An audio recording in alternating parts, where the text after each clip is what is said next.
Hi, welcome to this short cash video about what you should be thinking about when you're writing your letter for your cash application. Your letter for your cash application is no more than 2 pages in which you should tell the panel what you want them to know about you, your work, the project for which you are requesting support, how it meets the priority guidelines, specifically how you will spend the money, and what you expect to be the result of the grant. The panel really likes to hear about the work primarily.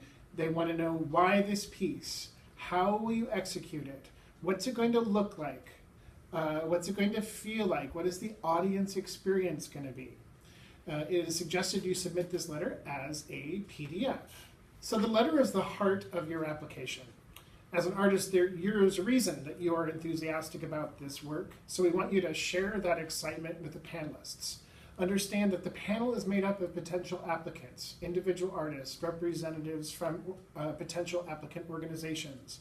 So you can expect a certain level of understanding about the field in which you are creating this work. So you don't necessarily need to spend a lot of time on defining terms or providing some field-wide context that you could expect a member of the field to have. So you can expect a certain level of understanding and go to why is this project exciting to you, much like you would want to try to sell the project to friends and colleagues. You can have that similar kind of approach with this letter. We're going to ask that you be very specific about how you're going to spend the money in the letter. Just referring to cash in your budget is not enough. There needs to be a narrative, a part of the narrative that explains how you're going to spend the money. What specifically is it going to go to, as specific as possible. You can dedicate a few lines, perhaps, in your budget to just have if there are multiple items that add up to the amount of the grant, you could do it that way, or you could just simply say in the narrative what it's going to be. If the panel doesn't know how you're going to spend the money and they think that there's a chance that you could use it to fly your mom out to see the show, however wonderful that might be, there's a great likelihood that they would not be interested in supporting the grant for that application. Panelists like to hear what the work is going to look like in your own words, as well as your motivations, inspirations, and potential outcomes. So this is a point where you can really help demonstrate your professional orientation, which, as we've discussed in other videos, is certainly important to your cash application. So using your language to describe what the experience is going to be like is a particularly strong way to be able to do that. And it helps turn the panel on to the excitement of your project. Let the panel know if there is some urgency in your request.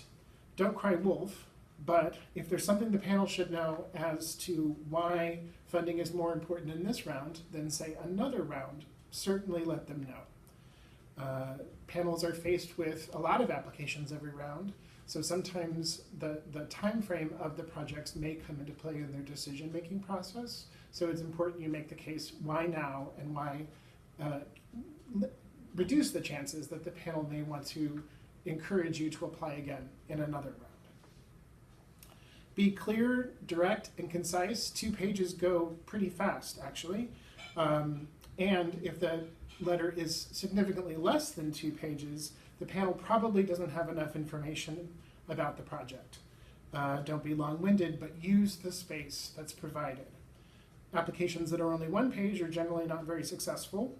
And sometimes what people will do is a half-page logo and a half-page signature line, so it's still really only a page of text.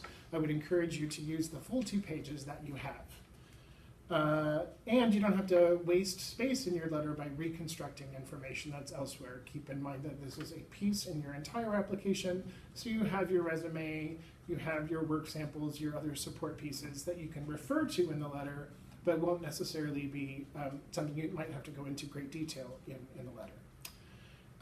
And if you're applying for a capacity project, still be sure to discuss how the priority criteria relate to the work that is supported by this capacity project. How will fulfilling the request affect your ability to create and present art that does reflect the priority criteria? So the capacity project itself doesn't necessarily, it's not that the marketing plan is particularly innovative or takes creative risks, it's that the work that's supported by it does.